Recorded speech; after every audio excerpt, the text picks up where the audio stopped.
আসসালামু আলাইকুম। আমি আপনাদের সাথে আছি মোহাম্মদ স্বাধীন ইসলাম। আজকে আমি আপনাদেরকে দেখাবো রংপুর জেলার ইটাকুমারী গ্রামের একটি পুরাতন রাজবাড়ি। এই রাজবাড়ির মধ্যে রয়েছে অনেক অনেক পুরানো অনেক ঐতিহ্য, যেগুলা আজও মানুষ দেখছে। আর এখন আমি আপনাদেরকে দেখাচ্ছি এই রাজবাড়ির ভিতরের অংশ, যা অনেক পুরানো ইট দিয়ে তৈরি করা। ইটগুলো অবশ্য নতুন ছিল, কিন্তু বর্তমান যুগে নতুন থেকে পুরাতন হয়ে গেছে। এখন আমি এগুলো রুম আমি চিনি না মূলত।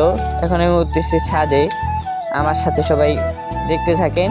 ছাদে ওঠার পর আমি কি করি, ছাদের সিঁড়িটা অনেক পুরানো হয়ে গেছে, অনেক নষ্ট হয়ে গিয়েছে। এখন আমি উঠতেছি ছাদে। উপরে কিন্তু আপনার রড দিয়ে এগুলা তৈরি করা। আর এখন আমি ছাদের মধ্যে বসে আছি। এখন ছাদ থেকে সব আপনাদেরকে ভিউটা দেখাচ্ছি। ছাদ থেকে ভিউটা অনেক সুন্দর লাগে, চার সাইডের ভিউটা। আর আমার সামনে রাজবাড়িটা কিন্তু 3 তালা।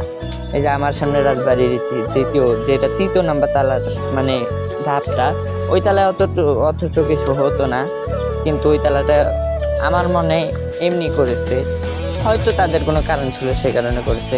এখন আমি চেষ্টা করবো আপনাদেরকে, এই যে এটা হলো 2 তালার ধাপটা, চেষ্টা করবো আপনাদেরকে 3 তালায় উঠে, মানে আপনার যে উপরে উঠে ওইটা দেখেন। আর উঠতে গেলে এই যে চিকন সিঁড়িটা, এই চিকন সিঁড়িটা কিন্তু অনেক ভয়াবহ। এই চিকন সিঁড়িটার মধ্যে আপনার যে কোনো সময় আপনি পড়তে পারেন, অতটা সেফটি নাই চিকন সিঁড়িটার মধ্যে। এখন আছে আপনার ছাদের এই জায়গায় আবার ফোটা হয়েছে। ছাদের এখান থেকে ভিউটা একটু দেখাচ্ছি আপনাকে। ছাদের এখান থেকে ভিউটা দেখতে সুন্দর লাগে, চারপাশের ভিউটা অনেক সুন্দর লাগে।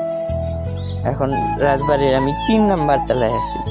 আর আমি আপনাদেরকে এখন জুম করে দেখাবো আমার মানে যে ভাই আছে, মামাতো ভাইকে আপনার জুম করে দেখাচ্ছি। সে অনেক গভীর মনোযোগ দিয়ে কি যেন ভাবছে যে রাজবাড়িটা কেমনে হলো, রাজারা কিভাবে থাকছে। সো গাইস, ভিডিওটা এতটুকুই।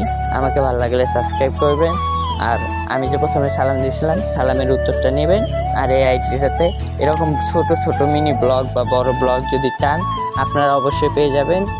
তাই সেজন্য আমার এই ভিডিওটাতে লাইক, কমেন্ট, শেয়ার এবং সাবস্ক্রাইব করতে হবে।